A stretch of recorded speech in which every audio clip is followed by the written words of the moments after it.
Dear Andy, greetings from Omaha. I would like to start by welcoming you and everybody to this week's America with an Accent. A different format, I know, but it will be interesting. I'm sure you, Andy, just like many, have wondered, why am I doing what I'm doing? What is the purpose? I am an almost 20-year-old immigrant of the United States of America. My experience and journalistic instinct made me realize the gap I think exists between how Americans think about immigrants and vice versa. If I can contribute to bridge the two perspectives, offering a from-within input, I would feel accomplished as a journalist and as a new member of the American society. The journey started a year or so ago. The idea came to fruition because of the Omaha Public Library and SCORE, part of Small Business Administration, that organized an 8-week seminar series on how to start your own business. I confirmed that they are offering the same series again this coming January. Then KPAO Community Television opened the doors for me and New Americans Media. All institutions, and Pauline Stark with SCORE and Mike Wallace with KPAO TV have my greatest appreciation. The first episode of America with an Accent with Cindy Gonzalez, a reporter for the Omaha World Herald, city's newspaper, and Steve Jordan, a former reporter also with the paper, aired on October 31st. Omaha, honestly, is for many of us. Let's approach Omaha from a different angle now. There are very few skyscrapers in Omaha. 65% of the population owns a house. Omahans don't like to move. 84% of them remain here where they are, and we drive a lot here in Omaha. And Omaha ranks very high nationally in terms of life quality and other variables. Cindy, what makes Omaha attractive to newcomers and being them foreign-born or born here in the United States? Well, for me, I kind of go back to the demographics. I like the diversity of the neighborhoods. So I like the fact that you can go west and you can see, you may, as a family, want to move there and there are newer homes, or south where there's in Sarpy County where there are newer homes also. But you can also go, there's a movement back to the river. It's a little bit more cool now to live downtown and in the mid-city, middle part of the city. So I think as a newcomer, it's just the variety and the diversity of things to do. So housing is affordable in Omaha area? They say, okay. You know, I mean, it's I just wrote a story saying that Omaha is ranked number 7 in terms of the younger population, ranked 7 among the 100 largest metro areas in terms of the slice of millennials who are homeowners. So, and part of the reason is because housing is a little bit more affordable here. And income, actually, our household income has raised faster than the national average too. So, but yeah, so what do you say when a young person wants to come to Omaha? I say, you know, there's always different pockets of town that you can find things to do.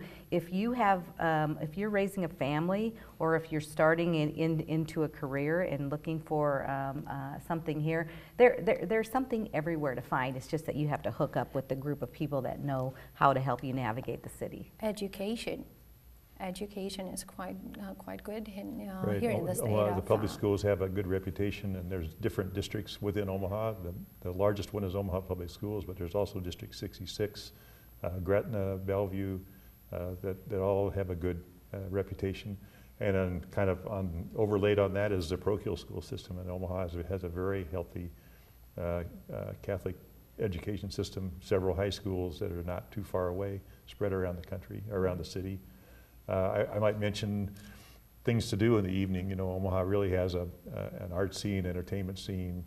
Usually more things going on than you can attend. Sports are.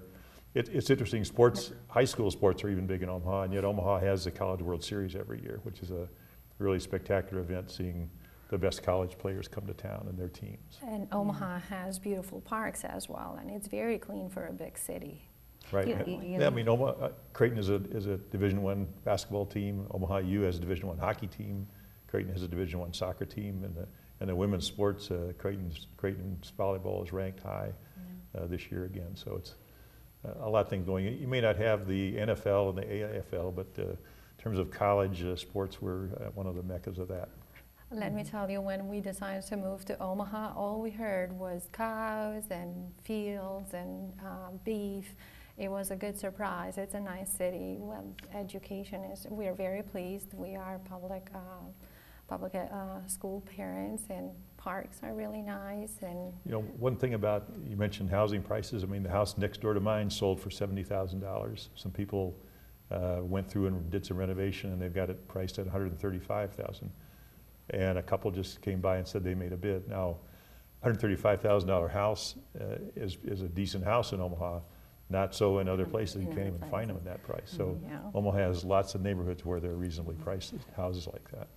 And I agree with your assessment of the schools too. My kids went to public schools, and I hear that from a lot of people, that there are good public schools. And for the ESL program, English as a second language is also, I understand, outstanding. So very dedicated teachers. Yeah.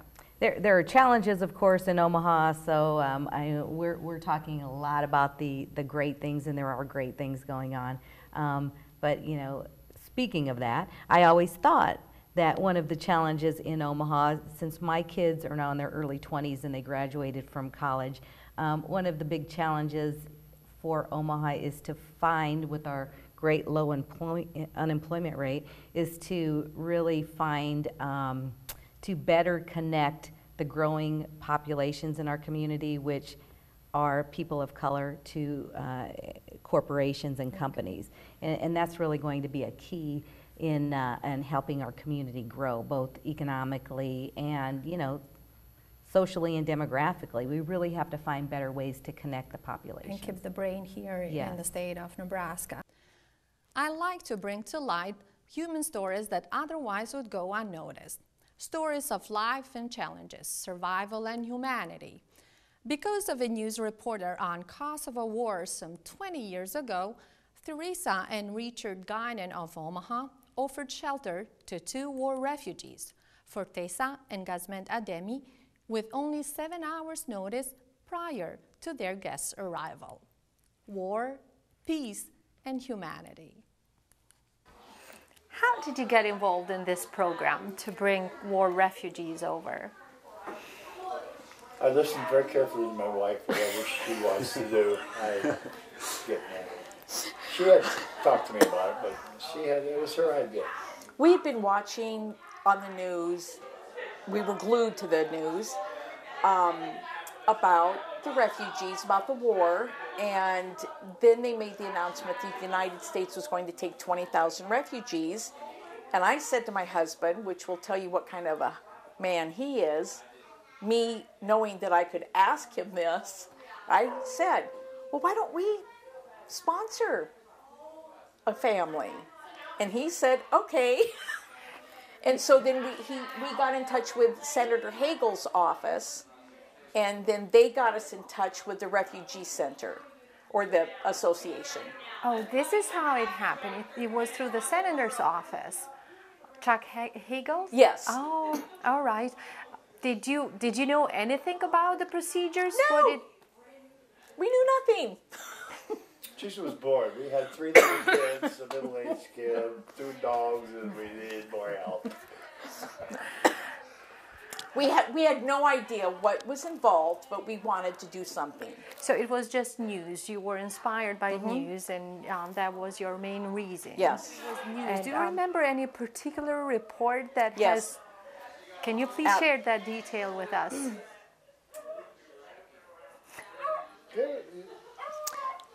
Well, it was the report. I apologize. Look for Kleenex. I left the interview to grab a few tissues. It was the neutral zone in Blocker. And can you please repeat this? Oh, I'm sorry. We had seen on the news that one day they were still. It was in the neutral zone. Zone between the There were thousands of them, if I recall. Yes. Yes. And it was, and they were not to safety yet.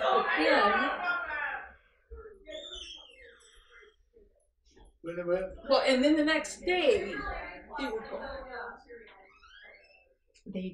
The report was that. Yeah, they were gone, and initially they had the reports were they're gone, and they did not know where they had gone. So. And that was right there, that moment. It was your desire to invite someone close in your family To do something. To do something. How did? How old were you guys? Oh, don't even ask. Little bitty pup. Yeah, we're in little bitty pup. I was 21 and a half. They were. She was 18. But we flew to New York, and then, of course, all the way to New York. You got all the Albanian refugees. So you're not afraid. You're not scared because there's so many of them. And then from there, they split in different groups. So all of a sudden, the big group just shrank. And then from there, from New York, we flew to St. Louis. We flew to St. Louis, and it was still a larger group. And then in St. Louis, actually, no, yeah, we did, but when we were flying to St. Louis, it was me and her. She could barely get her head up, and it was this lady. She was sitting next to me, so we started having conversation. We were speaking in English, and she asked me, she said, you know, that was one of the experience that she said, how did you learn English? And I said, I learned from movies and music with the Eagle. Yeah, the Eagle. What is the Eagle? So I'll tell you the story in a little bit, but she said, so we started, and when we left there, she said, I'll make sure that you find somebody will take care of you in St. Louis. And she gave me $20. She pulled $20 and she said, this is for you and your wife when she feels bad to go and watch a movie. And she sit with us until one of those guys who worked for the immigration picked us up to take us to our own airline, our own gate, I guess. And then, but when we split there, it was just us. It was just me, her, and the other couple. And that's when you really feel like, okay, Yeah, can you where are we describe going it? now? This is the end of the world. It's Did too you know- far. We don't know anymore what's happening. Did So- you know? Did you know what was your final destination? Did you know that you No, were? we didn't know anything about Omaha. Teresa, her name, Teresa Guinan, to be honest, at that time on a book, because you're tired, you're everything. I didn't even think that's a person. I think maybe that's the name of like an organization. Like I didn't even know that's her name. So because we, like you don't have that much information when you come from there. They come in, they tell you go in this date, blah blah blah. And then here's your paperwork, and you take all this bag. I have the bag still at home. You take the bag with a whole bunch of papers. Which one you're gonna look? It's like you don't expect. And I did speak some English. For somebody else, would have been just blank. So we got on the plane, and the whole time we're traveling, on my head is like, okay, now when we land, because they said this is your final destination. The guy that was helping us out said that's where you're going. That's your final stop. My whole mindset was like, okay, we're gonna get out and we're gonna sleep somewhere. So my train of thought was like, I gotta find a garbage can somewhere with the boxes of paper, so I can sleep somewhere, make a spot to sleep. So that was my whole, and she couldn't even get her head up. So I'm just going through this. My mind is running the whole time, and because the other couple was further back, and we're sitting there, and of course, first time traveling with airplane, everything is first time. So there's no phones, no computers back at that time. So when we got off the plane here in Omaha, we come out, and here's Mr. Dick, here's Mr. Teresa, here's the kids with flowers, and there's reporters, and we're all like, what's going on? Like we have no idea. I wanted you to describe to me your first impression when you saw, besides being exhausted, what was it to have 4 foreigners in your house? Well, they were so young. I mean, it's like the age of some of our kids, practically. Yes, Megan. Yeah. I think the same age as me. Yeah. Yeah. So. Well, it was like having just 4 more kids, though. It wasn't, really. It wasn't a concern. And Teresa, you weren't working, you were staying at home. So At the time. Teresa was a stay-at-home mom, and I mean, she just couldn't find enough to do. So we had 3 little ones. And of course, they were all excited. I remember. So it was, they assimilated, like it was Yes. a slow transition. Exactly, you did. Yeah. Then it became little details. Yeah. How do you bond the way that you have bonded without even knowing each other from two different parts of We the laughed world? a lot. Tell We them a story did. about the eagle. Yeah. They ask questions, we ask questions, like a lot of questions. You just keep going, like always, because they're interested, we're interested both. But we were talking one day, and it was they were asking about our flag. So I was trying to tell them our flag is an eagle, and I could not Because I knew remember. it was a dragon. Yeah, and I could not Wow. remember the eagle. I spoke English, but I wasn't, so I could not remember the eagle. And I was trying to, and so I said, "Welcome to the hotel." And they're like, "Eagle." I said, "Yeah, it's an No, eagle." no, So I didn't get it. And he Oh, got yeah. it. Well, it was something like it, but I sing the song because I wanted to relate something, and then it's like eagles. It's like, yeah, that's what it is. It's an eagle. So every day was something like that. Like, from that time, Shumir, he always remembered. So of course it's harder for them, easy especially for me because I did speak English, but that's. And Fortes would cook. Yep, spits on my wall. Oh my gosh, that was Eggs delicious. and peppers. Yeah, Really good. Yes. So it was. I think them being so young. It was just a natural fit. Yeah, it was a perfect fit. Yeah. And if you look back, this year's going to be 20 years this summer. What have you guys gained from this experience? Well, them and their family. They're part of the crew. This is why we have Thanksgiving. This is why they're here. And it was a good deal for us. Probably a better deal for us than it was for them. I mean, actually. Oh no, and So that's it worked out. We both think we got a pretty good deal. as an immigrant, challenges are endless but not undefeatable. America with an Accent is a space for all of us who, just like me, will never be able to speak a perfect English. And it is okay. We should work hard to overcome that barrier, appreciate the patience of people around us, and in the process, have a little fun with new experiences. Joe Janowski, an American and former colleague of mine, and Laurette Hess, a French-American and volunteer, helped us bring a segment on foreigners in Omaha.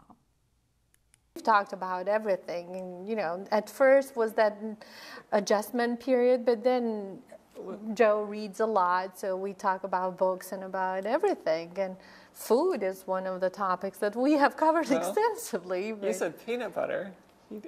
Yeah. I'll eat peanut butter straight out of the jar. and Kayla wasn't filling with peanut butter. Nope. No, I didn't know peanut butter, and I didn't even know how to eat it. But my friend Azucena, very good friend down in Las Cruces, she said, Enkita, I will show you. I will show you how to eat peanut butter. So she prepared a slice of bread with peanut butter and grape jelly. And this is how I was introduced to peanut butter. So what did you think of your first peanut butter? Because for kids in America, peanut butter and jelly is staple. Exactly. No. When Asu showed me, Azucena, we call her Asu, and when she showed me the way to eat it with grape jelly, it was more like, oh yeah. But when I tried it just plain peanut butter, no, it was rather strange. But now I can eat. I mean, I'm not like I can't live without peanut butter, but if I have it, I will have. And my kids like it. Yeah, they do. Peanut butter was a novelty. I didn't know peanut butter. Cranberries as well. Didn't know cranberries. Sweet potatoes. Avocados. were new. And even to this day, there's still new fruits and vegetables that I don't know. A few weeks ago, we went to Asian market, and my son wanted to buy dragon fruit. I had never tried it. It was it's in the family of cactuses, and we tried it. I bought it and we tried it, but I mean, there were so many new things, and still so many new things. Well, it just American cuisine has changed so much, I would think, in the last 20 years. That my parents, dragon fruit, you know, avocados. No. Well, it has been a revolution. I'm a foreigner, and I've noticed that in the past 10 years, 15 years. I mean, from the day I moved until now, I can see a lot of change in the culture. So, yeah. Do you feel you are an American or a French person? Honestly, I'm American. Now I feel like I'm an American. What makes you feel American? Because America gives me so much in many different ways. It gave me, when I came here, I was lost. But the one who touched me the most was people will come and help you. Try to do anything for me to make me feel like part of this country. When you go to Europe, do you feel like you belong there as well, or it's mainly I want to go home, I want to go back to the United States? Well, I love to go home because I see my family, but I will never live there again. I mean, I love to go on vacation, see my family because it's a beautiful place. But it's so a good feeling to come back here. Is there a story that you would like to share with us, especially from the first days when you moved to the United States? It has been a long time, but is there something that is still with you? Well, you see, in Europe, we walk everywhere. And when I came here, you have to drive to go any place, especially in the winter. And I got lost. And I was looking for people on the street to ask the direction and couldn't find anyone because nobody was walking then. Now people walk. So I finally had to stop a police car. Wave, stop, because I was lost and I wanted to go back home. So that's what reminded me in my mind. So I studied map very well after that. Was that in Omaha or in Chicago? No, it was in Omaha. You were lost in Omaha? Oh, yes, I was lost. It's easy for me to get lost. What Laurette has achieved, feeling American more than French, gaining a sense of belonging, is hard, but it is not an immigrant's challenge only. Mike Kelly, originally from Cincinnati, Ohio, wrote columns for the Omaha World Herald for almost half a century. Retired and back in Cincinnati, Mike still remembers the time when he moved to Omaha, away from his family and hometown. He was only 21 years old. The job is hard, but it is up to us to make us feel at home. The war of belonging. What was the reaction of your family and Barbara when you said that I'm taking a job in Omaha? Well, I think they were probably glad I got a job. I certainly was. And I was not a journalism major, I was a history major. So I had a lot to learn. I was, very fortunate to be hired here. And but other than this one family that I knew, really didn't know anyone here. And I was leaving my entire family, lived back where I had come from. So it was a new experience. I didn't go away to college, which is an experience that we wanted all of our 4 kids to have, and they did. Barbara and I both went to school in our hometown university, which is very good, just like our hometown universities here are. But I think there's an advantage to going away to college. So this was my going away for the first time, was when I started here. What was the hardest for you to adjust to when you moved to Omaha? I guess just not knowing people. In your first episode, you interviewed Steve Jordan, our mutual friend, who became my first friend at the paper.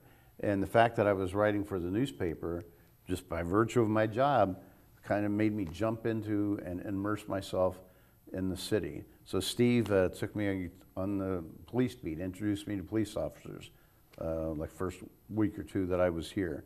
And you get a lot of assignments that take you around different parts of the city, meeting different kinds of people.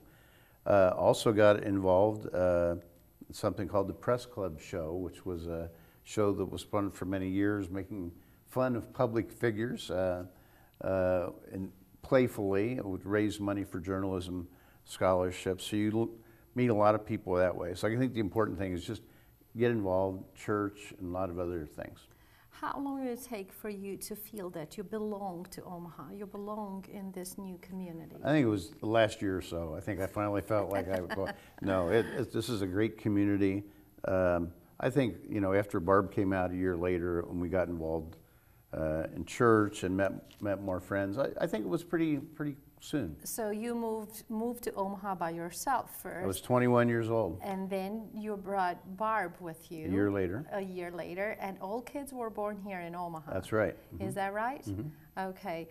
So you're suggesting that even for you, although you're not an immigrant like myself, you just moved 700 miles west from where you are, still it was a little challenging at first to find your place in Omaha. Sure. So your advice would be to get involved with communities and anything else? I think Omaha is a very welcoming community to all people, and I've seen it. You know, I've written about immigrants, of course, over the years. I remember about 4 years ago, a family that came from Kenya, and he had a good education at the University of Nairobi, but they still lived in a very poor area there, and they were able through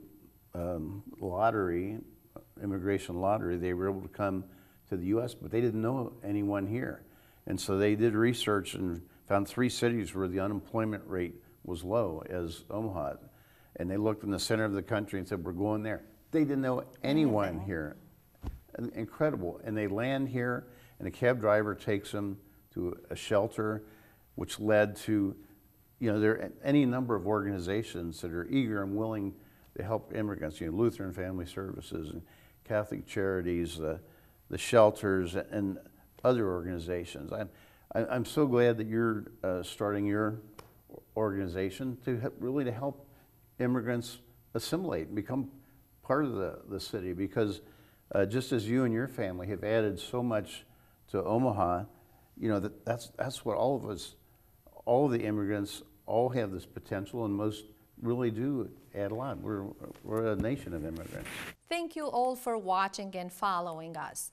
I sure hope to see you, Andy, and everybody again next Monday here on KPAO TV or online at newamericansmedia.com, our Facebook page, and NAM YouTube channel. Happy New Year to you and yours. Till next time, in K-Town.